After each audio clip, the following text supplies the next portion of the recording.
Olga Sánchez Cordero, es un gusto enorme estar contigo el día de hoy por varias razones. En primer lugar, pues por conversar sobre tu trayectoria, que es una trayectoria muy importante. Eres la única mujer que ha llegado a la Secretaría de Gobernación, pero además por los acuerdos, el acuerdo de hoy en favor de las mujeres.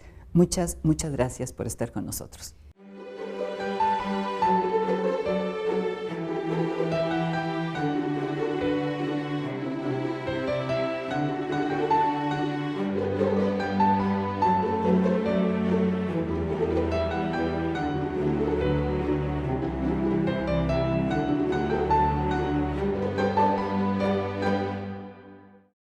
Mira, realmente la agradecida soy yo, mi querida Enriqueta, porque a mí me das una gran oportunidad de dirigirme a tu auditorio.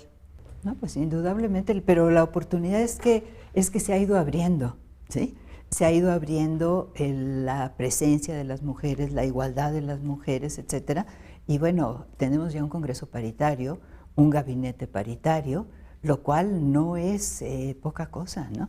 ¿Tú hubieras soñado en tus más deseosos sueños que serías secretaria de Gobernación? No, claro que no. Imagínate que yo cuando estaba en la Facultad de Derecho, estuve en el Movimiento 68 y luché por las libertades. Y luché también por la igualdad. Pero ¿cuándo hubiese yo pensado en esas épocas llegar a ser ministra de la Suprema Corte, constituyente de la Ciudad de México, senadora de la República, secretaria de Gobernación? No, bueno, a ver, definitivamente no. ¿Ninguno de esos sueños tuviste nunca? A lo mejor de notaria sí. Porque mi padre era notario, porque mi hermano era notario. Pero, a ver, pero tú fuiste la primera notaria en el Distrito Federal. Sí. ¿Nadie te lo regaló? Nadie. ¿Verdad? O sea, ¿fue un concurso de oposición o no sé cómo se llama? La Ciudad de México se caracteriza porque hace exámenes primero de aspirantes, o sea, yo diría de suspirantes, ¿no? Y además ese examen es muy duro, el examen de aspirante. Y ya una vez que tengas la patente de aspirante, puedes acceder a tener el concurso de oposición o a entrar en el concurso de oposición. Y entonces ahí sí, los mejores, los que ya tienen la patente de aspirante, son los que concursan, compiten en este concurso de oposición. ¿Todos eran hombres? Todos. ¿Cómo te sentiste?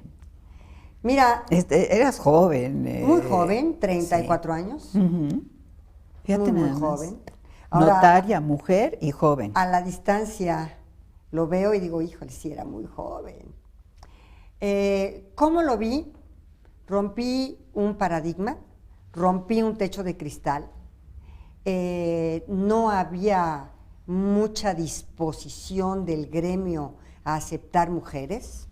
De hecho, hoy todavía tenemos un 6%, no llega creo que al 7% de mujeres en la Ciudad de México notarias. Es muy poco. Muy poco, poquísimo. Pues es somos muy iguales. Poco, muy poco. Pero al fin se rompió el techo, se rompió el paradigma y ingresé al Colegio de Notarios.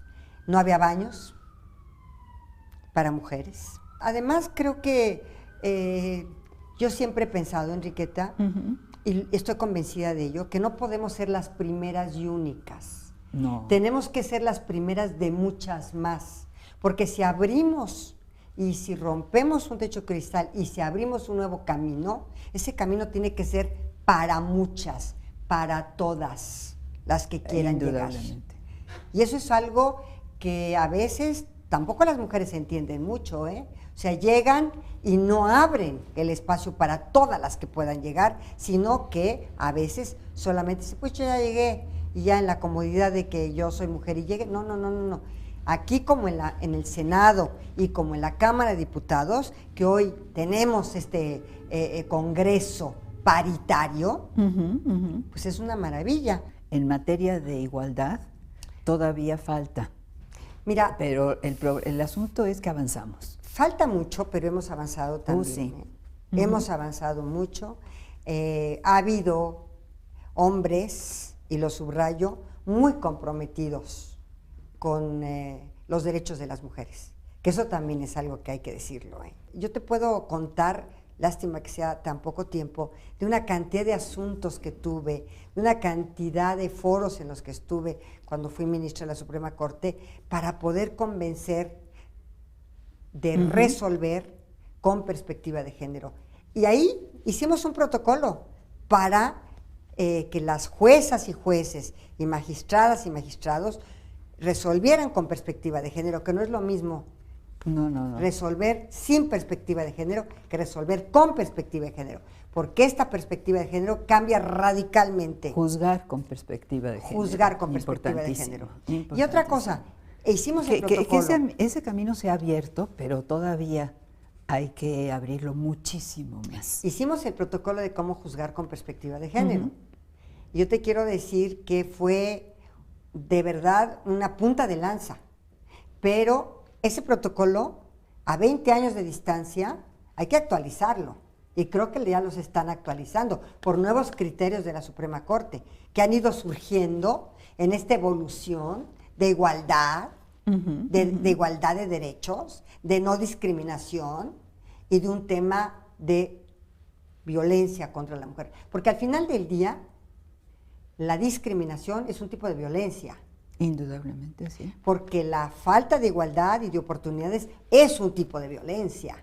Ya no digamos la violencia física, económica, psicológica, emocional, a la que está sujeta la mujer, sino también el tema de la violencia por falta de oportunidades, de la violencia porque los salarios no son iguales entre hombres y mujeres, de la violencia por discriminación por ser mujer. Y todo esto es violencia. Al final del día es violencia. Así es, y la violencia barbarie de los feminicidios. Bueno, de las eso ya es el feminicidio es la violencia extrema. Totalmente. La extrema violencia. Pero mira, hay una nota muy, muy importante este 21 de noviembre en el acuerdo de igualdad. El acuerdo que firmó el señor presidente es un acuerdo de un compromiso del personal como jefe del Ejecutivo y como presidente de la República, ¿sí?, de 6 puntos importantísimos. Pero en el centro de todo, es el tema de la igualdad. Y en el centro del centro está la mujer y la niña pobre, que esté en el centro de la 4T. ¿Por qué? Porque es mayor el desafío que tienen para la igualdad. Entonces, este programa Pro Igualdad tiene ese centro más importante, ¿no? Y ahí todas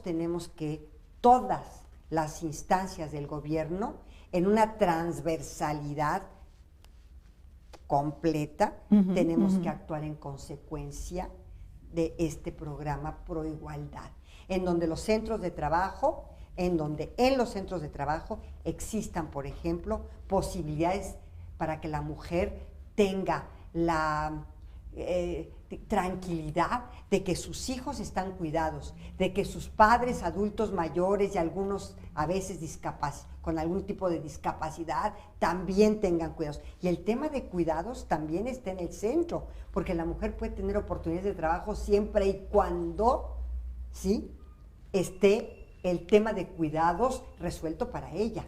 Esta oportunidad de acceder a los programas sociales del presidente fue más acogida por las mujeres. Yo creo que por la necesidad que tenían y también por la conciencia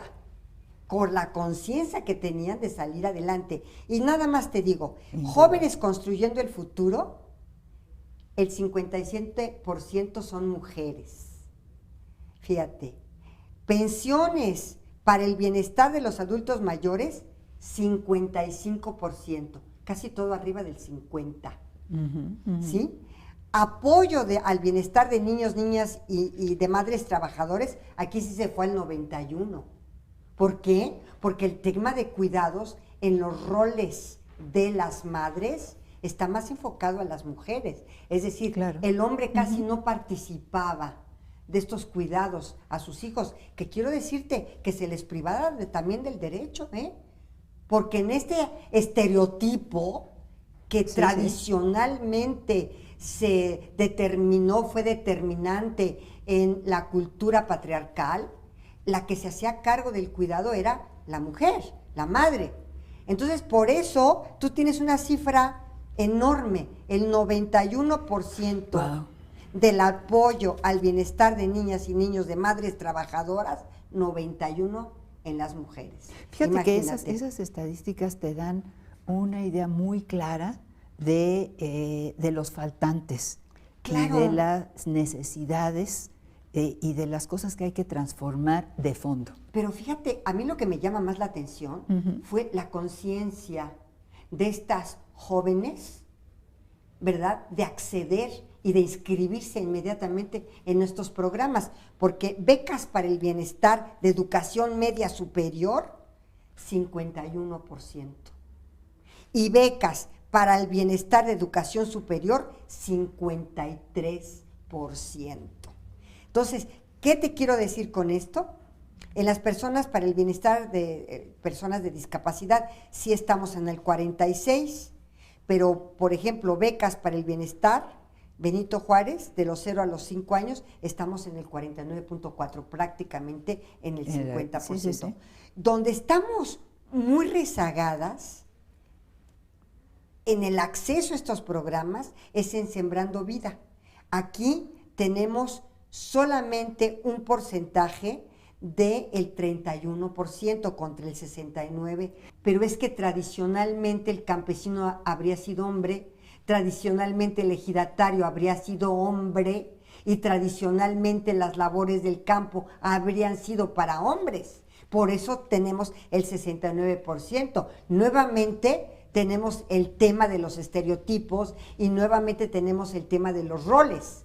Pero aún así, el 31% de Sembrando Vida son para mujeres. Esto te dice mucho. Pero fíjate que también te dice mucho de cuestiones que tienen que ver no solamente con el trabajo en el campo, sino con la propiedad de los ejidos, de las parcelas, de la tenencia de la etcétera. tierra de los ejidos. Sí.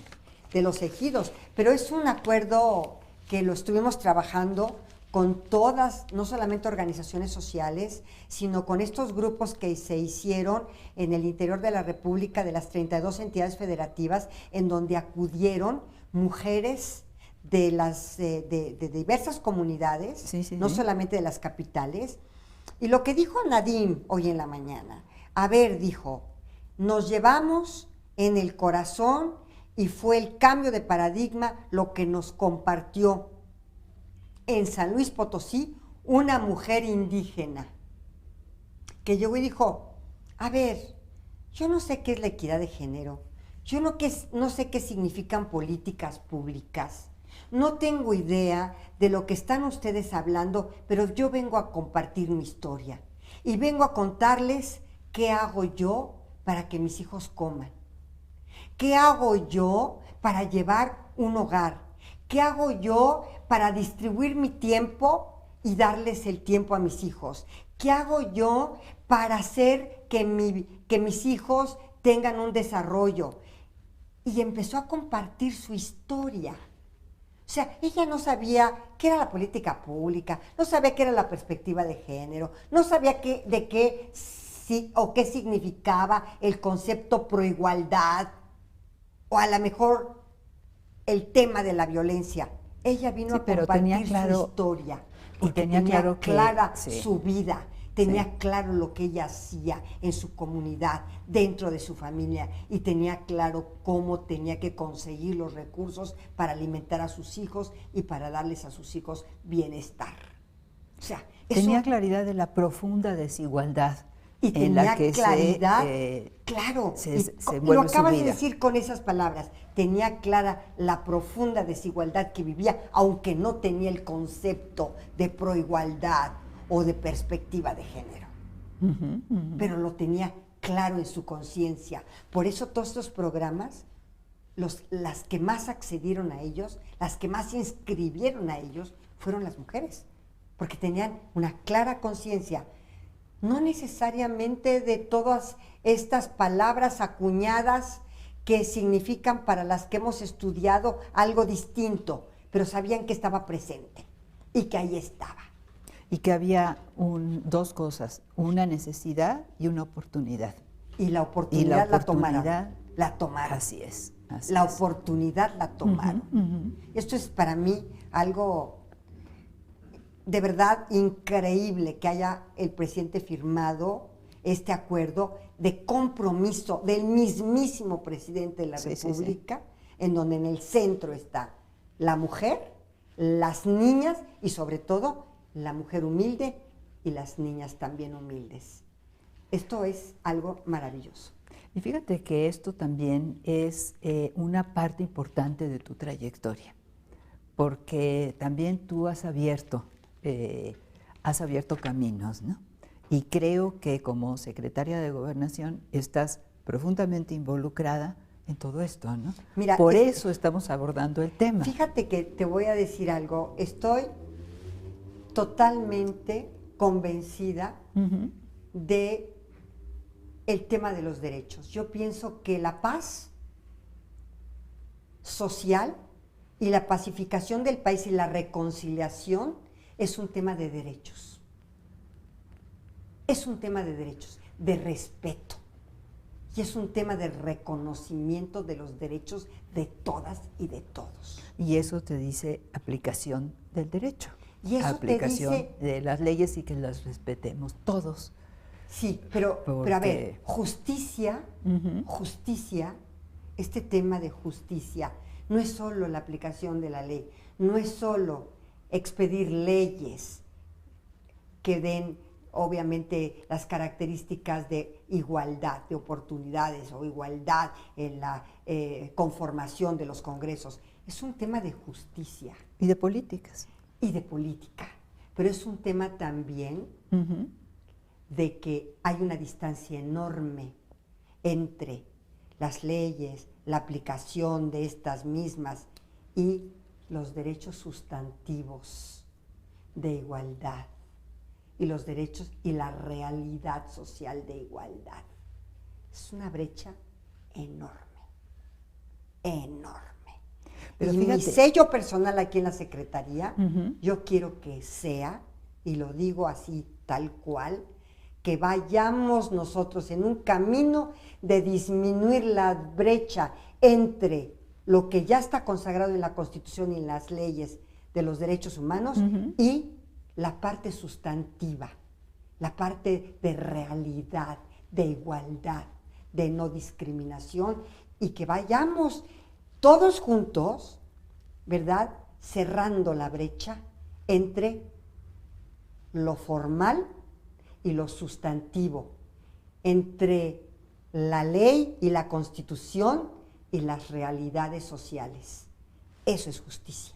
Y eso es lo que yo quiero, y así quiero caminar en esta oportunidad enorme que me ha dado el señor presidente de ser la titular de la Secretaría de Gobernación, que es la Secretaría de las Secretarías. Así es. Y que es la Secretaría que coordina a las demás secretarías y que es la jefa de gabinete. Y es la Secretaría que dirige la política interior. Es la Secretaría de la Política Interior, nada más y nada menos, nada más y nada menos, y de la gobernanza también. Sabes que, mi querida Enriqueta, son muchos intangibles. Porque tú puedes medir muchas cosas. Puedes medir indicadores económicos, puedes medir crecimiento económico, puedes medir recaudación, puedes medir precisamente programas. Sí, sí. Pero tú no puedes medir los intangibles de esta Secretaría. No puedes medir la gobernabilidad o no puedes medir la gobernanza, aunque está ahí. Está ahí, y cuando no hay gobernabilidad y cuando no hay gobernanza, entonces sí. ¿Qué pasó? Pero mientras haya gobernanza, haya gobernabilidad y haya paz, ¿verdad? Es el intangible de que se vive en paz, se vive con seguridad y se vive en un país sin violencia y sobre todo sin discriminación e igualdad. Esos son los grandes temas y los grandes retos de esta Secretaría. Derechos humanos, gobernabilidad, gobernanza, participación. Sí. Porque el problema de este país es que nunca había habido participación. Mira, yo creo que aquí hay una cosa muy importante, que es que una mujer sea secretaria de Gobernación.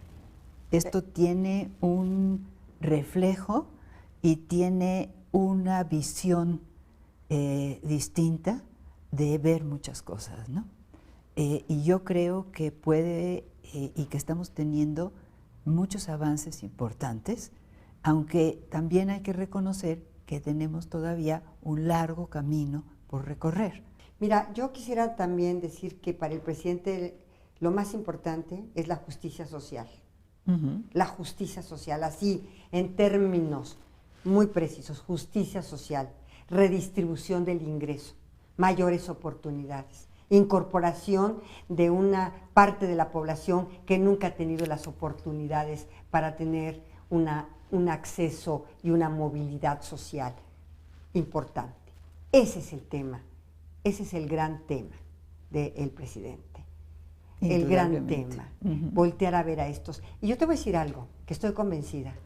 A partir de este presidente y de esta cuarta transformación, y a partir de esta parteaguas en la vida pública del país, los ciudadanos van a estar más conscientes y no van a permitir, después de esta administración y de este gobierno, no van a permitir corrupción, no van a permitir derroche de sus gobernantes. No van a permitir que sus gobernantes estén lejos de la población. Y esto ha valido la pena. Esto ha valido la pena. ¿Por qué? Porque la gente ya está muy politizada y muy consciente y no quiere volver al pasado del gobierno derrochador, del gobierno opulento, del gobierno que no es austero, del gobierno lejano a la gente. Y yo creo que una cuestión también muy, muy importante es que está la vista puesta en el camino hacia adelante. A mí me da mucho gusto y yo estoy muy honrada en que el señor presidente haya pensado en mi persona para ser titular de la Secretaría de Gobernación. Y yo este reto y esta gran oportunidad en mi vida no la quiero desaprovechar. No la quiero desaprovechar. Quiero caminar junto a él en sus políticas, que estoy convencidísima de lo que él, de sus objetivos, de su política pública, de su economía moral, como su libro que acaba de sacar. Y de la salida, como él la llama en su otro libro, en el que publicó en el 2018. Y todo esto viene exactamente a cuento de lo que tú acabas de decir, las grandes desigualdades en un país como el nuestro, que es la 13ª economía mundial, del mundo. o la 12ª economía mundial, no tengo el dato preciso, pero que está entre las primeras economías mundiales y sin embargo tiene este gravísimo problema de desigualdad estructural, desigualdad económica, desigualdad en materia de oportunidades, desigualdad entre hombres y mujeres, desigualdad en salarios y desigualdad. Yo creo que son una serie de desigualdades que son propias también de la globalización, porque también tenemos la desigualdad entre los países, ¿no? Los países ricos, los países pobres, los países productivos, los países no productivos, etcétera, etcétera, y que el estar abordando estos temas nacionalmente creo que sí nos hace ver que hay caminos por recorrer y que se están empezando a recorrer y que se están recorriendo. Yo creo que el camino que está siguiendo el presidente, y yo estoy muy contenta de acompañarlo, es el camino correcto. Porque mira, Enriqueta, yo cuando era joven, hace muchos años, empezábamos a hablar de los países, imagínate, subdesarrollados. Ya estaba México. ¿Sí? Y luego los países ya era un poquito menos en vías de desarrollo. Porque ya era muy fuerte el estigma, entonces éramos en vías de desarrollo, fíjate nomás. Y luego fuimos tercermundistas. Entonces imagínate qué calificación. de subdesarrollados a en vías de desarrollo, a tercermundistas y ahora pomposamente países emergentes. ¿No? Bueno, yo me preguntaba... Pero sigue hablando de desigualdad. Y yo me preguntaba, ¿y cuándo, siendo esta economía como la que tenemos, cuándo vamos a dejar de ser todos estos calificativos, ¿no? Sí, solamente lo vamos a hacer, ¿sabes cuándo? Cuando el ingreso per cápita mejore, cuando todos tengamos un ingreso per cápita razonable para considerarnos ahora sí un país fuerte, desarrollado, no emergente, no tercermundista, sino desarrollado. Por el ingreso, como dijo el presidente, ahora tenemos peores salarios que en China. Imagínate. No, el ingreso es importante y solo así podemos avanzar pues el en ingreso, un camino de desarrollo. Sí, el ingreso que tiene que ver también con el tema de la distribución. De la distribución del ingreso, ¿no? Porque, pues, si ves el pie de la distribución del ingreso, pues, te das cuenta que sí, ahí hay una falla sustancial importantísima y que, bueno, algunos economistas como Piketty están planteando la necesidad de ver las cosas de otra manera para avanzar. Es decir, y la otra manera es, Enriqueta, es tener menos pobres, mucho menos pobres. No tener menos ricos, ¿eh? No tener menos ricos. Qué bueno que tengan y sean empresarios con un patrimonio importante. No tener menos ricos, tener menos pobres. Olga Sánchez Cordero, muchas gracias por esta plática, por esta conversación, y espero que no sea la única que tengamos, porque creo que tenemos que ir avanzando en analizar cómo están las cosas y cómo hay un avance de las mujeres a través de cosas que se ven, que son visibles, que son sus trayectorias como la tuya. Muchas gracias a ti, mi querida Enriqueta, por esta oportunidad. Creo que el mensaje es claro y gracias por haberme dado este espacio. Muchas gracias.